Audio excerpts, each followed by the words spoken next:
दोस्तों आप देख रहे हैं 9 क्लब टीवी न्यूज। हम इस वक्त मौजूद हैं दादर की तिलक भवन में, जो कि महाराष्ट्र प्रदेश कांग्रेस का मुख्य कार्यालय है। यहाँ पर महाराष्ट्र कामगार कांग्रेस के महाराष्ट्रीय अध्यक्ष मोहम्मद बद्दुज्जमा की तरफ से एक मीटिंग बुलाई गई थी, जो कि महाराष्ट्र कांग्रेस कामगार संगठन में नोंदणी के लिए, यानी कि यहाँ पर सदस्यता दिलाने के लिए इस मीटिंग को रखा गया था। इस मीटिंग में जो सभा थी उसको संबोधित किया है x MP doctor Udit Raj ने।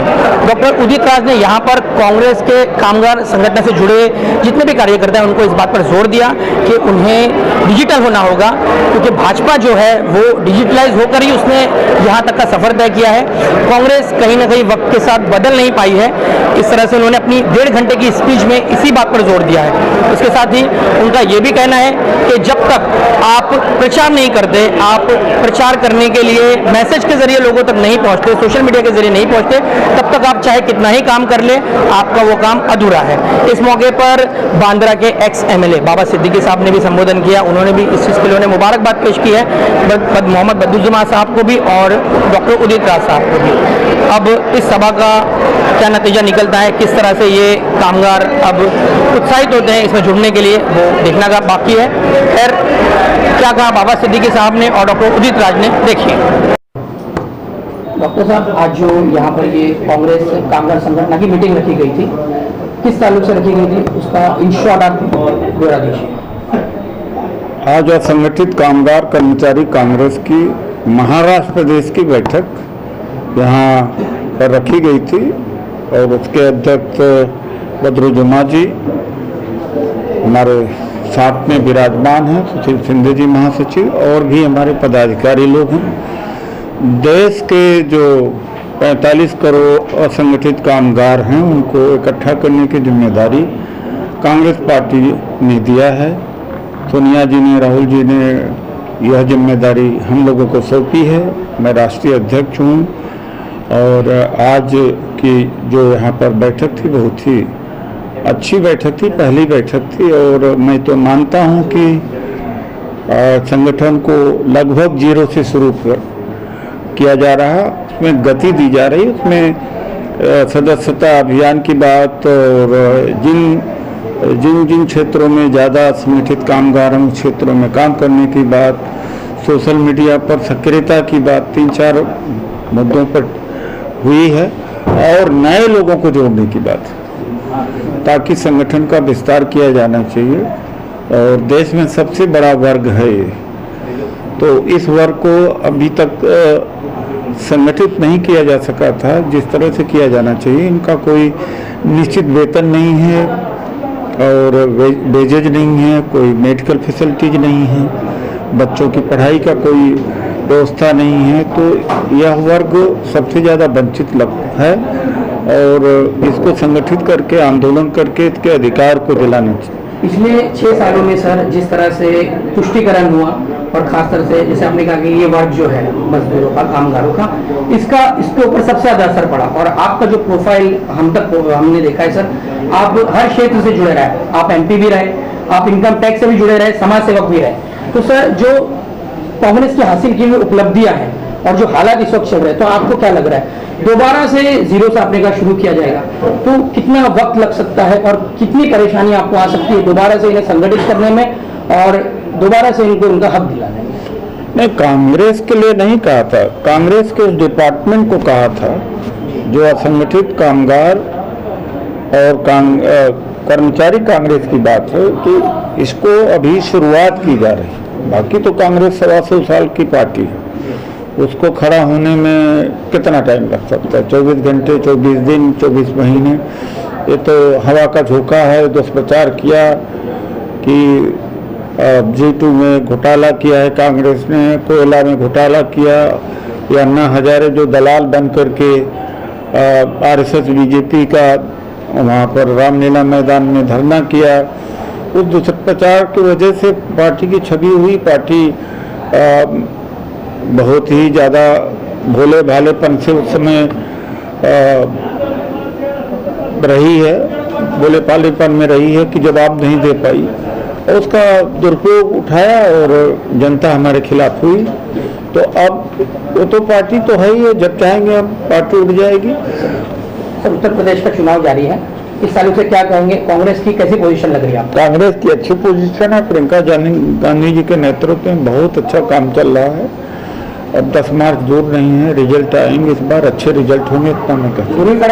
ध्रुवीकरण और नफरत की राजनीति काम करेगी इस बार, लगता है आपको? ध्रुवीकरण और नफरत की राजनीति उतना नहीं करेगी जितना हम सोच पा रहे हैं। बेईमानी से जरूर चुनाव बीजेपी जीत सकती है, बाकी पब्लिक उनके मीटिंगों में नहीं। सर, ये जैसा महाराष्ट्र की सरकार को तोड़ने की कोशिश की जा रही है, जैसे कि महाराष्ट्र के जितने भी मंत्री है उन पर गंभीर आरोप लगा के उनको ईडी के द्वारा और कोई भी संस्था के द्वारा उनको अटकाया जा रहा है, उस पर क्या बोलना चाहेंगे? आज जो एनसीबी का खुलासा हुआ उसी से स्पष्ट हो जाता है कि सच्चे को जेल और झूठे को इनाम। समीर वानखेड़े ने वास्तव में गलत रूप से शाहरुख खान के बेटे को फंसाया था। शाहरुख खान के बेटे के और लड़कों के साथ में अन्याय होते नहीं देखा गया। नवाब मलिक से नवाब मलिक उनके पक्ष में आए, उनको सजा मिली। ये जो समीर वानखेड़े जी है महाभ्रष्ट आदमी है और आपराधिक गतिविधि में लिप्त रहा है। उम्र के पहले इसमें रेस्टोरेंट का रजिस्ट्रेशन कराया, वो गलत है। आज साबित हो गया गलत है। पैसा कमाया है, ये केंद्र का एजेंट है। ये अधिकारी ईडी के सारे अधिकारी एजेंट हैं और अब स्पष्ट और क्लियर हो गया है कि इस तरह से सरकार को गिराना चाहते हैं, मंत्रियों को फंसा के। आने वाले इलेक्शन में कांग्रेस की क्या भूमिका रहेगी आगामी सरकार को लेकर? ये बात तो नाना पटोले जी से पूछेंगे, भाई जगताप जी से पूछेंगे तो ज्यादा अच्छा रहेगा। नवाब मलिक साहब के ताल्लुक से है कि जब उनकी गिरफ्तारी हुई उसके दूसरे दिन ये अनाउंसमेंट हुआ था कि जो महाराष्ट्र की महा विकास आघाड़ी सरकार है उस सरकार की तीनों पार्टियों के कार्यकर्ता जगह जगह पर मोर्चाबंदी करेंगे। अब तक सिर्फ एनसीपी के ही मोर्चे दिखाई दे रहे हैं, तो कांग्रेस की बात करेंगे आप, तो शिवसेना से तो पूछ नहीं सकते। कांग्रेस कब करेगी बड़े पैमाने पर आंदोलन? ये बात आप उनसे नाना भाई पटोले जी से और जगताप भाई से पूछ सकते हैं। मैं इसके बारे में नवाब मलिक जी के साथ खड़े हैं। बिल्कुल पूछिए सर, कांग्रेस संगठन को लेकर आपके आगे के क्या रणनीति? देखिए, राहुल गांधी जी की एक सोच थी कि इस देश में दबा कुचला और असहाय वर्ग, दुर्लक्षित, जिसका किसी भी संगठन के या किसी पार्टी का जिसके ऊपर कोई भी ध्यान नहीं था, तो राहुल गांधी जी ने ये सोचा कि हम इन लोगों तक पहुंचे और इन लोगों को हम मदद करें और हमारे संगठन ने इन लोगों को मदद करना चाहिए। हमारे ये असंगठित कामगार कर्मचारी कांग्रेस की स्थापना की और अभी उनके राष्ट्रीय अध्यक्ष हमारे उदित राज जी को सर को बनाया गया और ऐसे व्यक्ति को बनाया गया है जो देश में एक अपना अलग नेतृत्व रखते हैं और उन्होंने देश में दबे पिछलों की आवाज बनकर बारी सांसद में, जबकि बीजेपी के सांसद थे उस वक्त भी उन्होंने बीजेपी के विरोध की दबे पिछलों के खिलाफ में जो बिल आ रहा था उसकी मुखालिफत की और जोर से मुखालिफत की और सच्चाई का साथ दिया। तो ऐसे व्यक्ति को बनाया गया है। मुझे आशा है कि पूरे देश में असंगठित कामगार कांग्रेस एक अच्छा संगठन बनकर उभरेगा। सर, जिस तरह से एक मुद्दे पर खास करके तवज्जो दी गई है, सोशल मीडिया और सोशल नेटवर्किंग के ऊपर एकदम खास ध्यान देने की बात की है, उसको लोगों को क्या बताएंगे? देखिए, सोशल मीडिया आज ऐसा है कि आज के समय में सोशल मीडिया का उपयोग करके हम हर जन तक पहुंच सकते हैं। होता यह था कि हम लोग हमारा कार्य करते थे, हम ग्राउंड लेवल पर हमारा वर्क करते थे, परंतु हम लोग जनता तक नहीं पहुंच पाते थे। तो आज सोशल मीडिया ऐसा है कि एंड्रॉयड मोबाइल हर एक के पास में है और आसानी से हम सब लोगों तक पहुंच सकते हैं। कुछ खुलकर बात की उदित राज सर ने आज, और इस चीज़ को उन्होंने कबूल भी किया है कि कहीं ना कहीं सोशल मीडिया को लेकर और इन चीज़ों को लेकर कुछ कमियां रह गई, कुछ खामियां रह गई। तो इसके लिए कामगार के लिए तो आप कर ही रहे हैं, आप नोमिनी भी कर रहे हैं, तो किस तरह से, जैसे आज अपने एक मीटिंग रही, तो इस तरह की मीटिंग रखी जाएगी सोशल मीडिया ट्रेनिंग के लिए सारे असंगठित कर्मचारियों के लिए?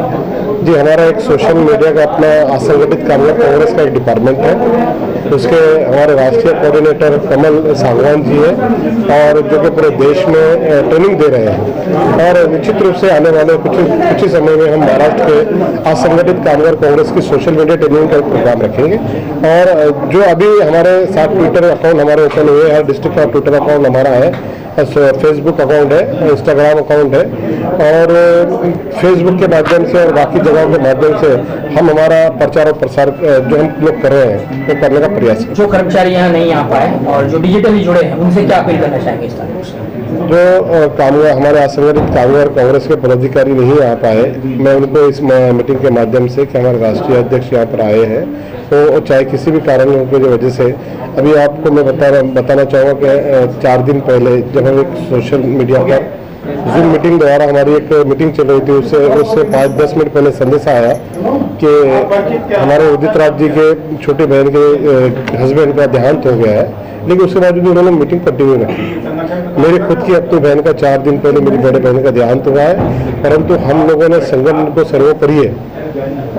जाने वाले का दुख तो जरूर है, पूरा परिवार दुखी है, परंतु हम हमारे संगठन के लिए एक सेक्रीफाइस जो लोग हम कर रहे हैं, और ये सीखी है, ये प्रेरणा मिली है हमारे राष्ट्रीय अध्यक्ष उदित राज जी से।